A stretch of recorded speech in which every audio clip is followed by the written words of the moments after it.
Shalom, saudara yang kasih Tuhan. Selamat datang dalam acara Windsor Witness Ministry, WWM. Hari ini bersama kita ada Brother Timothy Tarman, seorang pengusaha muda yang memiliki 60-an merek dagang.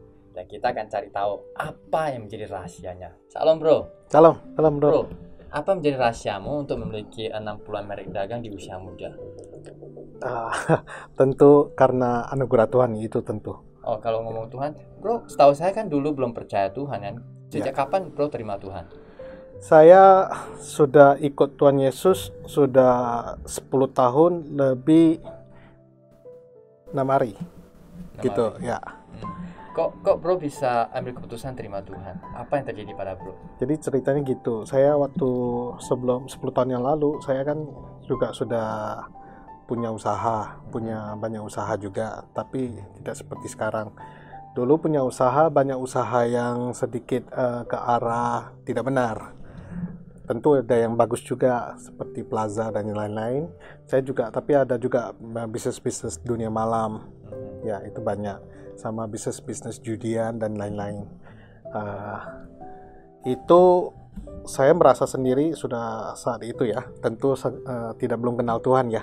Dia merasa sendiri, punya kekuatan sendiri, punya power, punya kehebatan. Justru itu semakin lama jadi semakin sombong, sampai berani nentang orang tua juga. Jadi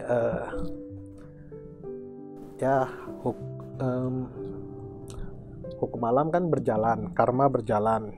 Jadi saat itu aku juga sudah punya keluarga dan saya juga abaikan kepentingan keluarga. Saya banyak terjerumus ke dalam dunia hura-hura. Ya, tentu lama-lama jadi hancur. Nah, banyak yang datang nasihatin aku, tentu saya tak terima. Terutama yang datang nasihatin soal ikut yang namanya Tuhan Yesus. Ada itu. Nah, ada juga yang lain. Ya, tapi yang Tuhan Yesus itu paling banyak. Jadi aku selalu merasa, siapa sih? Kok heboh kali tentang Tuhan Yesus ini. Saya tak mau terima. Sempat ada juga satu pendeta, dua pendeta, ya tentu pendeta kita, Pak Erwin juga pernah tumpang tangannya ke atasku dengan kenalan, akhirnya suruh aku ikut Tuhan Yesus. Tentu hati saya bertolak. Saya tidak kasih tahu beliau. Jadi saya tolak terus dan tak suka saya dengar namanya Tuhan Yesus. Itu jujur aja saat itu. Kejadiannya pas saat itu saya mau pergi buat pinjaman dana yang besar di Jakarta, dan itu adalah sebuah penipuan, tapi kami bersuka cita pergi pinjam. Tiba-tiba datang seorang pendeta mau ikut, pendeta muda Eribowo di Tanjung Batu dulu. Terus dia ikut sama Agustiar sama Gunawan, kami berempat berangkat pinjaman. Sebelum kejadian itu si Ari tanya aku saat kami lagi jalan-jalan di mall. Dia tanya, kok kenapa kamu gak mau ikut Tuhan Yesus lagi? Jadi Ri, janganlah bahas yang Tuhan Yesusmu. Tak penting tuh. Tak ada tuh, susah tuh. Kamu punya bos itu susah, aku bilang.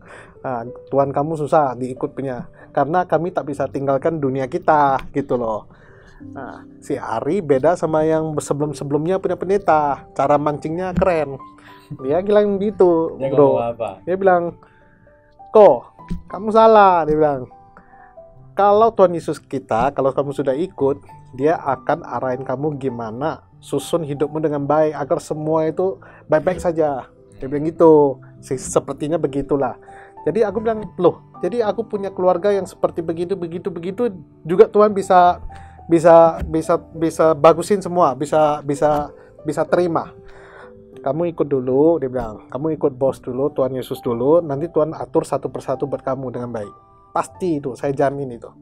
Nah, kalau ini kan beda, kalau cara bicaranya kan tidak menentang gitu, tidak mau memaksa gitu loh. Jadi saya mulai bisa terima. Nah, malam itulah, di saat malam itu kami kan nginap di Four Seasons Hotel di lantai 11, nomor 1110. Hari itu pun tepatnya di tanggal 1 November 2011. Jadi semua satunya. Entah kenapa itu saya juga sangat bersyukur karena angka yang sangat tepat buat saya, sangat cantik buat saya bisa mengikut Big Boss, itu saya sangat bersyukur sekali. Jadi di malam itu mereka bujuk aku untuk terima Tuhan Yesus. I see that no harm ya. Kalau kayaknya bisalah kalau memang tidak perlu aku tinggalin yang hidupku, bolehlah aku bisalah berlutut lah aku di sana. Mereka bertiga tumpang tangannya ke aku. Saat itu Bertiganya mereka itu udah satu pendeta, 2 teman itu Kristen. ya Udah semua percaya udah Tuhan. Agustiar, Gunawan sama Aribowo. Oh. Nah, jadi mereka bertiga berdiri di sekelilingku, aku di tengah-tengah. Di hotel yang mewah, berlutut di sofa, kan nyaman gitu loh. Lutut. Mereka benar-benar doain aku. Aneh sekali gitu. Aneh banget, karena hati itu saat itu terima. Jadi sesuatu yang flashback saya punya Kehidupan. Ya, saya punya Masa lalu. saya punya dosa semua flashback lagi di. Jadi seperti ada tayangan TV gitu. Ya.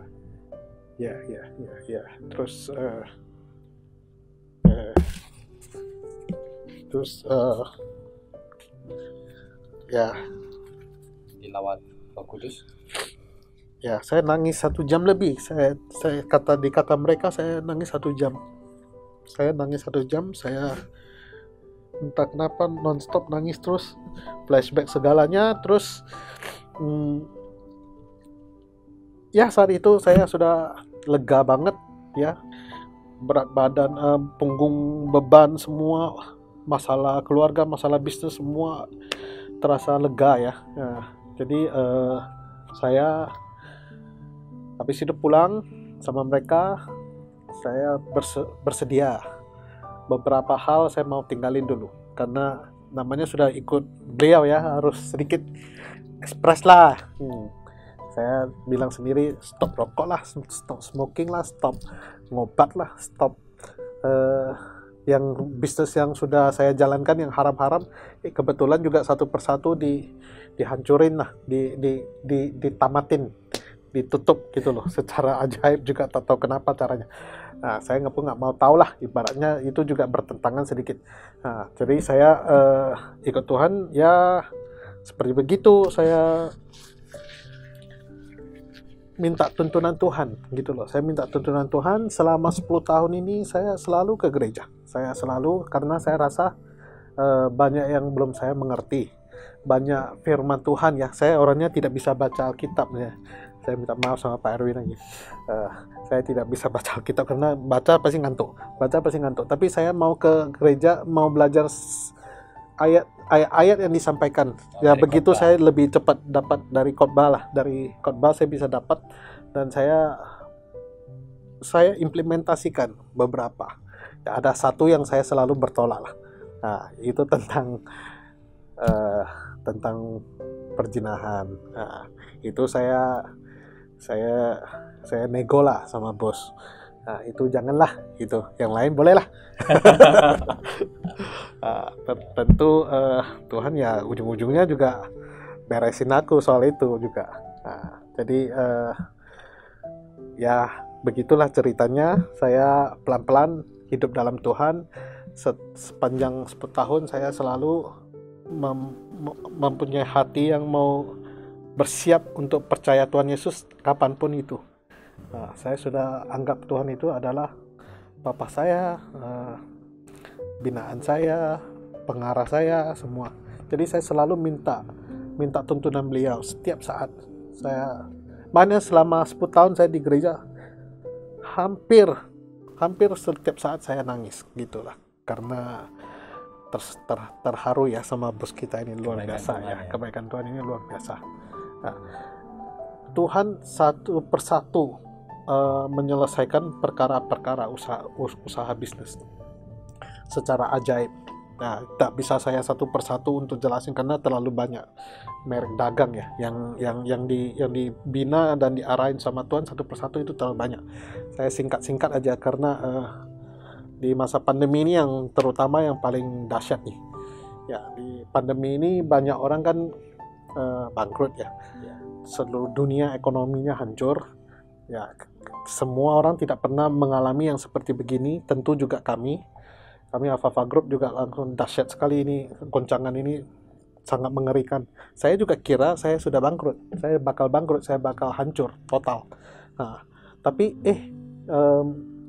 secara ajaib saya juga berteriak sama Tuhan sih, karena sudah lewat 3 bulan setelah pandemi kan hancur lebur ya, bisnis semua tidak jalan, non-stop, totally stop gitu loh, ngeri banget. Saya berteriak sama Tuhan, Tuhan ini kamu mau gak bos pakai aku lagi gini, nah aku kan orang yang cukup lincah, pakailah aku Tuhan jadi saluran berkat-Mu.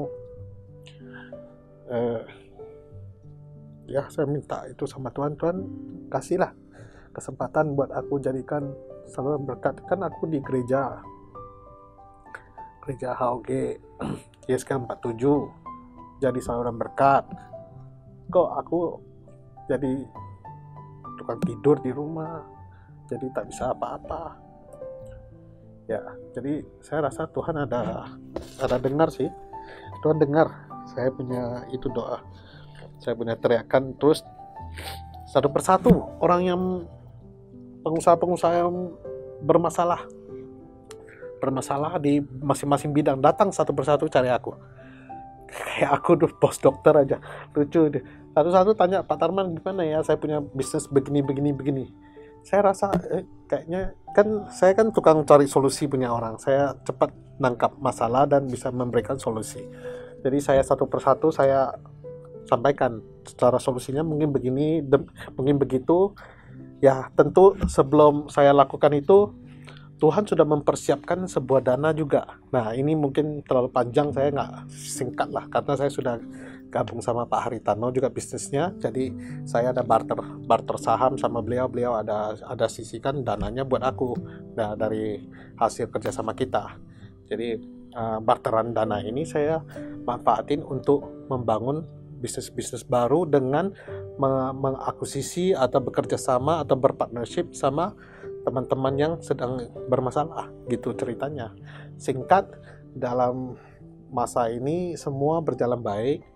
Nah, nama makin besar, reputasi makin baik, makin banyak orang cari. Tentu sampai sekarang masih banyak sekali yang cari saya untuk masalah gimana berpartnership ataupun apa. Karena saya percaya bisnis itu semua tentang gimana masing-masing punya kelebihan disatukan.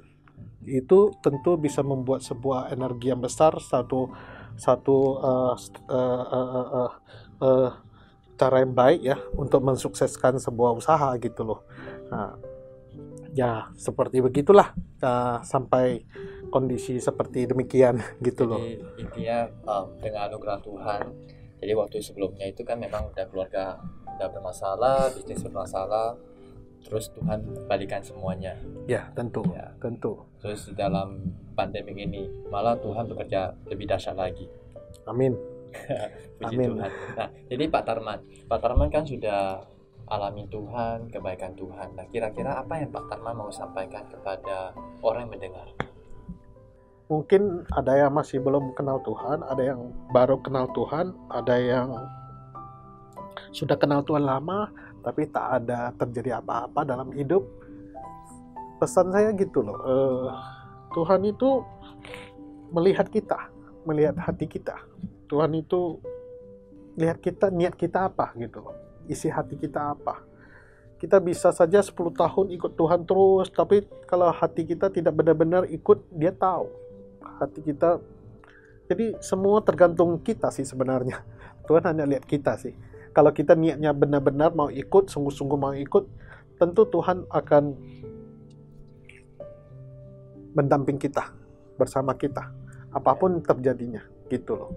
Jadi saya pesannya gitulah, serius ikut Tuhan, dengan sungguh-sungguh.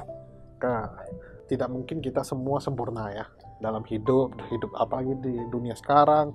Tidak gampang untuk seluruh ikut Tuhan, tapi hati kita yang harus kita jaga untuk benar-benar sucikan buat Tuhan gitulah, kira-kira begitu. Puji Tuhan. Nah, saudaraku, ada satu waktu saya ngobrol sama Pak Tarma, ada satu hal yang menarik saya, itu Pak Tarma itu memiliki hati yang berpikir untuk memuliakan Tuhan. Jadi bisnis yang dia bangun, dia menceritakan bahwa Tuhan pakai usahaku untuk menjadi berkat bagi banyak orang. Nah, seperti yang ditulis di dalam kitab Roma pasal 11 ayat 36 di situ mengatakan, sebab segala sesuatu adalah dari Dia dan oleh Dia dan kepada Dia. Bagi Dialah kemuliaan sampai selama-lamanya. Saya percaya ketika kita menempatkan Tuhan di prioritas utama, di posisi utama, seperti yang tadi Pak Timothy katakan, semuanya itu Tuhan yang akan beresin semuanya. Saya tidak tahu apa menjadi permasalahan saudara di hari-hari ini, tapi saya percaya Tuhan selalu punya rencana yang baik bagimu. Jika saudara membutuhkan dukungan doa ataupun konseling, silakan hubungi nomor di bawah ini. Terima kasih dan Tuhan Yesus memberkati.